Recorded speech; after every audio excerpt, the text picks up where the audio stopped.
hello लोगोफोर बरायबाय बड' जब इनफो अफिशियेल इउटुब चेनेलाव ग्रेड 4 एप्लाइ प्रसेस लाना फैदों बेनो जाबाय 26,000 भेकेन्सिनि ग्रेड 3 आरो ग्रेड 4 दा बेखायनो नोंथांमोना जायफ्रा ग्रेड 4 एप्लाइ खालाम सानदों थ' नोंथांमोना मबाइलाव फैनानै डेस्कटप साइट खालाम अब्ला गासैबो मोजां जायो खामानि मावनो दा बेखायनो जों एप्लाइ हियाराव जों क्लिक खालामनांगोन बेयाव नोंथांमोना क्लिक खालामदो दा क्लिक खालामनाय लोगो लोगो जोंहा माखासे अपसन मोनो बेनिफ्राय नोंथांमोना कुइसन एन्सार नायनोबा कुइसनफोर बेयाव दङ आरो जुदि नोंथांमोना माबाफोर सोंनांगौ दङबा बेयाव एप्लाइ खालामनो हागोन ना हाया एबा मारै मारै खालामनांगौ बेयावनो दंखाजोबो दा बेखायनो जायफ्रा 8 पास थ' नोंथांमोना एप्लाइ खालामबा 8 पासनि डिटेल्सखौ नांगोन बेयाव दंखायो नै नोंथांमोना डिटेल्स होनांगौ नामा होननानै जास्ट नोंथांमोना 8 पासनि मार्कशिट नाम्बार बा नोंथांमोना माब्ला पास जादोंमोन बेखौहाय बेयाव होनांगोन आरो जायफ्रा ग्रेजुवेट थ' नोंथांमोना बे पस्टआव ग्रेड 4 एप्लाइ खालामनो हाया आरो लोगोसे 10 पास HS पासफोरासो बे पस्टआव एप्लाइखौ खालामनो हायो अके जास्ट बेयाव डिग्री पासआ एप्लाइ खालामनो हाया बेयाव 8 पासनिफ्राय HS पाससिम बे पस्टआव नोंथांमोना एप्लाइखौ खालामनो हागोन थ' बेखौ दोनथ'नानै दानिया जोंहा थांसि फैदो मेन वेबसाइटआव एबा जोंहा एप्लाइ प्रसेसआव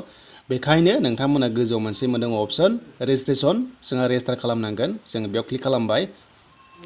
दा बेयाव क्लिक खालामनाय लोगो लोगो स' नोंथांमोना गायाव फैनानै एसे गायाव फैबाव दा गायाव फैनानै नोंथांमोना नेक्स्ट मोनगोन बेयाव माखासे गाइडलाइन्स दङ थ' नोंथांमोना बेखौ फारि फारि नायबानो जाबाय दा बेखायनो जोङो नेक्स्टआव थुनाय लोगो लोगो बेयाव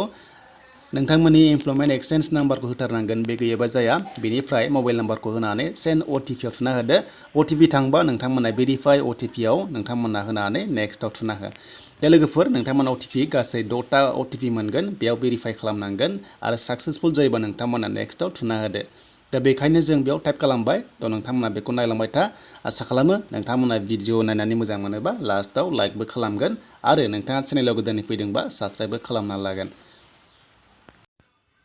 दा जोङो मेन फर्माव फैबाय दा बेयाव नोंथांमोना एसे बेयावहाय मोजां बुजिना ला जुदि बेयाव होदों आरो पस्टआ AB दङ दा नोङो 8 पास बा नोङो A आवल' एप्लाइ खालामनो हागोन अके नोङो जुदि 10 पास नङाबा नोङो नैबे A नाम्बारावल' एप्लाइ खालामनो हायो बेखायनो येसो आरो जुदि नोंथाङा HS पास एबा 10 पास बा नोंथांमोना B नाम्बाराव एप्लाइ खालामनो हायो देट मिन्स नोंथांमोना जायखिजाया मोनसेल' खालामनो हागोन नाथाय बाथ्रा दङ कन्डिसन दङ जे नोंहा 8 पासनि सार्टिफिकेट दङबा नोङो HS पासबाबो 10 पासबाबो नोङो मोननैयाव एप्लाइ खालामनो हागोन देट मिन्स नोंथांमोना जुदि HS पास बा A आवबो येस होनो हागोन बेनिफ्राय B आवबो येस होनो हागोन जुदि नोंहा HS पास एबा 10 पास बा नोंहा 8 सार्टिफिकेट गैयाबा अब्ला नोङो A नाम्बारखौ येस होनाङा न' नाम्बारखौ हो एबा नोंथांमोना न' हो नङाबा नोङो साबमिट खालामनो हानाय नङा फाइनाल साबमिट खालामनो हानाय नङा मानोना आं बुंखादोंमोन लोगोफोर जे 8 पासनि डिटेल्सखौ होनांगौ होननानै थ' बे क्लियार जाबाय दानिया जोंहा डिटेल्सआव फैग्रोनोसै माखासेयाव नैबाव नायग्रोदिनै क्वालिफिकेसन नांगौ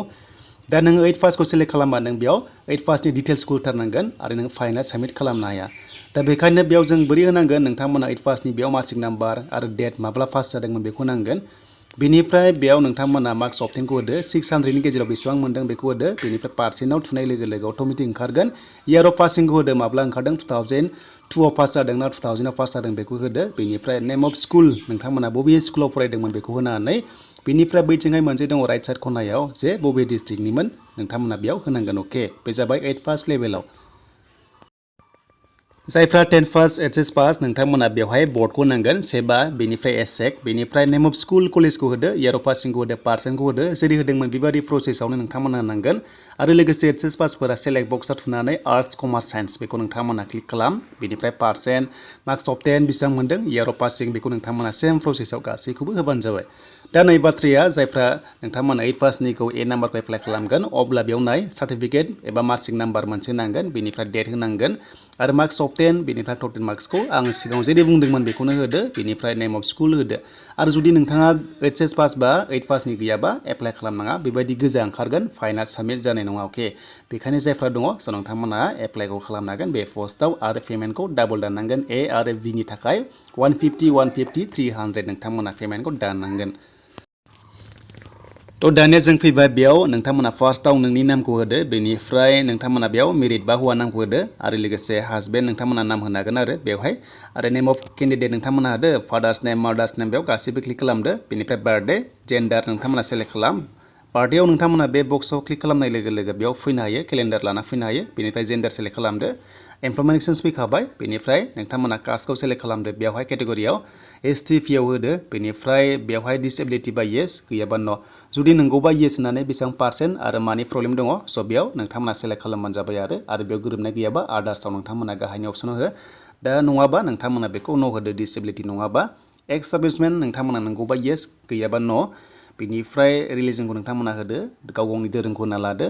दानिया फैबाय जोंहा एड्रेसाव दा फार्स्टआव नोंथांमोना 1 2 3 बेयाव मोनदों माखासे नाम्बार दा नोंथांमोना फार्स्टआव केयर अफ होनो हायो बा नोंथांमोननि फादार्स नेमखौ होनो हायो आरो केयर अफ होनानै बेनिफ्राय एड्रेस 2आव गामि नामखौ होदो भिलेज होनानै 3आवहाय पस्ट अफिस होनो हागोन बेनिफ्राय सिटि भिलेज नोंथांमोना होदो गामिखौ होनो हागोन गामियाव थायोबा पुलिस स्टेशन होदो बेनिफ्राय पिन नाम्बार होदो डिस्ट्रिक्ट नोंथांमोना सेलेक्ट खालाम बेयाव तामुलपुर दङ जायफ्रा तामुलपुर बाक्सानिमोन नोंथांमोना तामुलपुरखौ होनो हागोन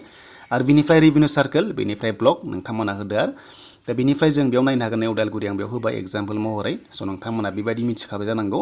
बिनिफ्राय प्रेजेन्ट आरो पार्मानेन्ट एड्रेसजों जुदि गोरोबोबा थ' नोंथांमोना जेबो खालामनाङा जुदि गोरोबाबासो बक्सआव नोंथांमोना टिक मार्क होनांगौ अब्ला एड्रेस लिरनो मोनसे अपसन मोनफिनो आरो जे प्रेजेन्टआव नों बहा थायो बेखौ होनो हागोन आरो बाट नोंथांमोना गासैबो अकेबा नों प्रेजेन्ट आरो पार्मानेन्ट सेमबा बेखौ दांस्रानाङा आरो गोरोबाबा नोंथांमोना टिक मार्क होनानै बेयाव टाइप खालामनो हागोन नैबेयाव फैबाय गासिबो टेबा फैफिनजोब्बाय बेनिफ्राय मबाइल नाम्बार ओंखारखाबाय बेनिफ्राय email ID Aadhaar card number नोंथांमोना होनो हागोन गोसो दङबा होआबाबो जेबो नङा देट मिन्स जेरावनोखि गोजा नाम्बार दङ गोजा स्टार मार्क दङ बेयाव गासैबो कम्पालसरि फिलआप खालामनांगौ आरो खालामाबा फाइनाल साबमिट जाया बेनिफ्राय एग्जाम सेन्टारखौ नोंथांमोना प्रेफारेन्स 1आव होदो गाव गावनि डिस्ट्रिक्टखौनो होना लादो जाहाथे एग्जामा खाथियावनो जायो अके दा बेखायनो हमना ला आं बेयाव सेलेक्ट खालामबाय उदालगुरि होनोसै दा उदालगुरि होबाय बेनिफ्राय खाथियाव सेकेन्ड नाम्बाराव जोंहा दरं जायो दरंखौ जों बेयाव सेलेक्ट खालामबाय बेनिफ्राय थार्डआव नों गोसोबादि होनो हागोन तामुलपुर होनो हागोन बा नोंथाङा कामरुपबो होनो हागोन जायखिजाया होनो हागोन बाट एग्जामा लकेलावनो जाखागोन दा बे क्लियार जाजोब्बाय बेनिफ्राय क्वालिफिकेसन डिटेल्सखौथ' आं नोंथांमोननो होखाबाय जे नोंथांमोना 8 पासनि सार्टिफिकेट दङबासो ए नाम्बार केटेगरियाव एप्लाइ खालामनो हागोन जुदि गैयाबा नों हानाय नङा बेनिफ्राय 10 पास एचएस पासआथ' नोंथांमोना हाखागोन बेनो जाबाय मोनसेल' पस्टआव बि नाम्बाराव हायो अके बेनिफ्राय नोंथांमोना ग्रेजुवेट नंगौना नङा मोनसे अपसन दङ दै आदार्स डिटेल्सआव नोंथांमोना बेखौहाय नायबानो जाबाय एनि नोंथांमोना डिटेल्स दङबा होबानो जाबाय आरो जे ग्रेजुवेट बा जायखिजाया नोंथांमोना बेखौहाय मोजाङै नायना ला